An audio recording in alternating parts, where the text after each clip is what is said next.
민주당식으로 하면은 모든 경찰, 검찰의 어떤 권력을 대통령 아니라 이제 민주당이 지겠다는 것이죠. 그래서 일단은 수사했던 결과를 차분하게 이제 기다려 봐야 된다. 그리고 또 두 번째는 당연한 거지만 특검의 어떤 수단은 이런 어떤 결과치에 따른 어떤 보완적인 어떤 수단입니다. 대통령이 이게 사실 개입할 게 뭐가 있습니까? 이게 법상 지금 이제 군사 어떤 경찰, 검찰에 대한 사항도 아니고 수사권도 없는 사항이기 때문에 기본적으로 직권 남용이라든지 관련된 사항이 전혀 있을 수가 없는 사항이고 대통령이 그 개입될 어떤 여지도 없는 상황에 대해서 자꾸 그런 어떤 그런 그 음모론적 시각으로 접근해서는 좀 곤란할 것 같고 특히 잘 아시는 것처럼 여기에 대한 너무 많은 독소 조항이 있죠. 어떤 특검의 어떤 추천도 그 국민의힘은 빼고 네. 여당은 빼고 이제 해야 된다. 또 뭐 피사실 공표라든지 이런 어떤 많은 독소 조항 사실이 있기 때문에 이 문제에 대해서는 차분하게 수사를 한번 기다려 보는 것이 저는 순서라고 봅니다. 네, 그러니까 이 내용이 아마 대통령께서 설명하실 내용일 것 같은데.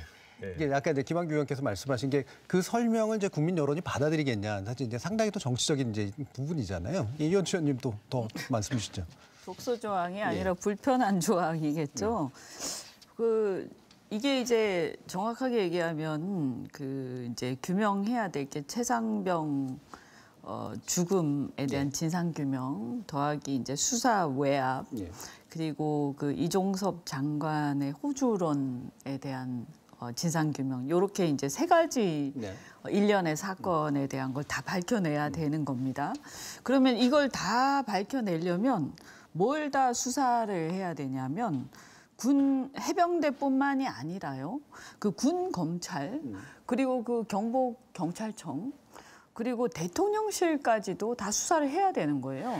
그러면 이 기관들을 다 수사를 해야 되고 이 기관들을 필요하면 다 강제 수사도 해야 되는 거예요.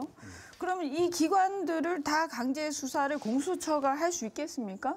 우리가 얼추 보더라도요. 고위공직자만 가능하죠. 네. 불가능하죠. 네. 그리고 공수처가요. 지금 그 제가 알기로는 공수처에서 지금 3분이 하시는 걸로 알고 있어요. 담당자가. 네. 세정됐을 네. 그래서 이게 지금 되지도 않고요. 그리고 공수처장이 지금 대통령이 임명을 하지 않습니까? 그러면 저는 애초에 사실은 개인적으로 공수처 자체에 대해서 뭐 우리 김한규 의원님은 어떤지 몰라도 저는 공수처 자체에 대해서도 처음부터 별로 긍정적이지 않은 편이었습니다.